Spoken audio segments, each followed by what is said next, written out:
सन मराठी वाहिनीची लोकप्रिय मालिका आता वर्षभरानंतर प्रेक्षकांचा निरोप घेत आहे। मुख्य नायिकेने भावनिक पोस्ट शेअर करत आपल्या अनुभवांची आठवण सांगितली असून चाहत्यांनी या मालिकेला भरभरून प्रेम दिलं आहे। मात्र काही चाहत्यांनी मालिकेने निरोप घेतल्याबद्दल नाराजी व्यक्त केली आहे। चला तर मग जाणून घेऊयात सन मराठी वाहिनीच्या कोणत्या लोकप्रिय मालिकेने प्रेक्षकांचा निरोप घेतला आहे याबद्दलची पूर्ण माहिती या व्हिडिओमध्ये। त्याआधी आपल्या फिल्मी उचापती या चॅनलला सबस्क्राइब केलं नसेल तर सबस्क्राइब करून घ्या। मराठी मालिका विश्वात अनेक बदल होताना पाहायला मिळतात। काही नवीन मालिका प्रेक्षकांच्या भेटीला येत आहेत तर काही मालिकांचे कथानक बदललं जातंय। काही मालिकांच्या नायक नायिकांमध्ये बदल केला जातोय, परंतु अशा काही मालिका आहेत ज्या कायमच्या प्रेक्षकांचा निरोप घेत आहेत।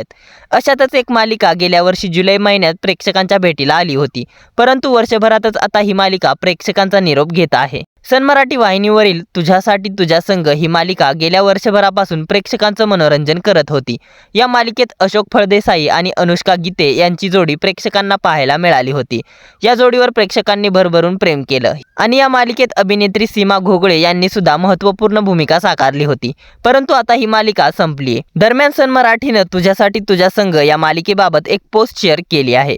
यात त्यांनी लिहिलं की तुझ्यासाठी तुझ्या संग या मालिकेला भरभरून प्रेम मिळालं, साथ आणि आशीर्वादासंग मायबाप प्रेक्षकांचा आता आम्ही निरोप घेत आहोत, सगळ्यांचे आभार अशी पोस्ट शेअर केली आहे। तसंच मालिकेतील वैदेहीची भूमिका साकारणाऱ्या अभिनेत्री अनुष्का गीते हिने सुद्धा भावनिक पोस्ट लिहिली आहे। त्यात तिने म्हटलं आहे की वैदेही हिच्या भूमिकेत प्रचंड तेज, रुबाब, समर्पण होतं। ही भूमिका नक्कीच तरुण मुलींसाठी प्रेरणा ठरली असणार। या भूमिकेबद्दलची प्रत्येक आठवण नेहमी माझ्या स्मरणात राहील। या मालिकेमुळे माझी स्वप्नपूर्ती झाली आहे। पुढे तिने लिहिलं की या टीमकडून खूप काही शिकायला मिळालं। माझ्या युनिटचं तसंच प्रत्येक व्यक्तीचं आणि सन मराठीचे मी मनापासून आभार मानते। तेजा वैदेहीला सगळ्यांनी प्रेम दिल्याबद्दल त्यांचे सुद्धा आभार। तुमची लाडकी वैदेही आता निरोप घेत आहे, असंही ती तिच्या पोस्टमध्ये म्हणाली। दरम्यान सन मराठी वाहिनीच्या तुझ्यासाठी तुझ्या संग या मालिकेला तुम्ही मिस करणार का? ही मालिका बंद व्हायला हवी होती का?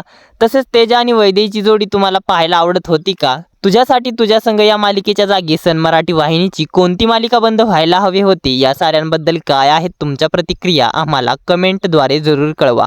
मनोरंजन विश्वातील अशाच भन्नाट घडामोडी जाणून घेण्यासाठी आपल्या फिल्मी उचापती या चॅनलला सबस्क्राइब करा। धन्यवाद।